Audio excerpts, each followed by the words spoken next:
Okay, so here we go. So muons have a mean life of 2.2 times 10 to the minus 6 seconds at rest. What speed are they traveling if they have an average lifetime of 2.6 times 10 to the 6 seconds? Well, that's easy. Speed is c times the square root of 1 minus small squared over big squared. Right, so that's going to be c times the square root of 1 minus 2.2 squared over 2.6 squared. I don't need to put the times 10 to the minus 6 because that would be in the numerator and the denominator. The 2.2 and the 2.6 are the only thing that change. So there we go. Okay, so square root of left parenthesis 1 minus 2.2 squared. If you don't believe me, just try it. Okay, so let's see, 2.6 squared. Try it with your calculator. Okay, and I get 0.5329.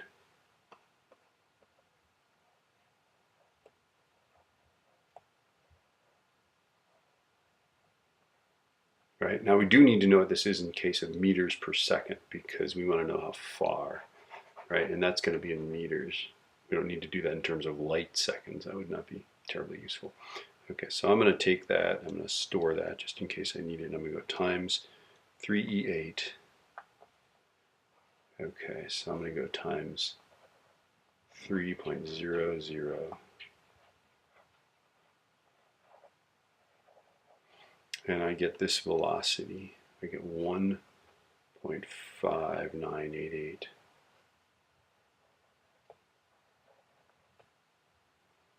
times 10 to the 8th meters per second. My pen is getting possessed again, so storage, I'll store that guy, right? And then it says how far would they travel, right? So now that, distance is just simply s is velocity times time.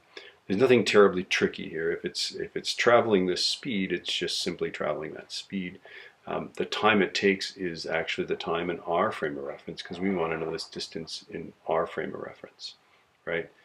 In their frame of reference, of course, muons still take this much. If you were in the frame of reference of the muon, you would still take this amount of time, right, to decay, because if it took any different amount of time, you would know that you're moving, and there's no experiment you can do to tell you're moving, right?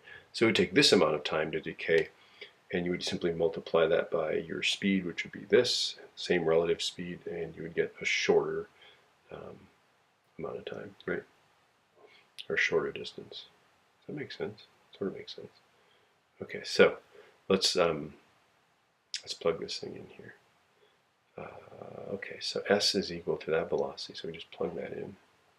1.598, which, yeah, okay. That makes sense. That's in terms of dilation. We'll have to wrap our mind around that in class. Okay, wow, this pen is just possessed. Right, and then I'm going to multiply by, and this is R in the laboratory, right, 2.6 E minus 6, terrible pen, okay, times 1.6 E, 2.6, sorry, 2.6 E minus 6, and I get 415.7 meters.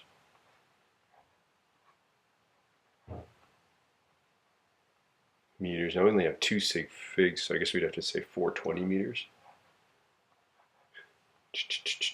Wow. That's a 420. All right, my pen is getting worse and worse, so I'm going to stop.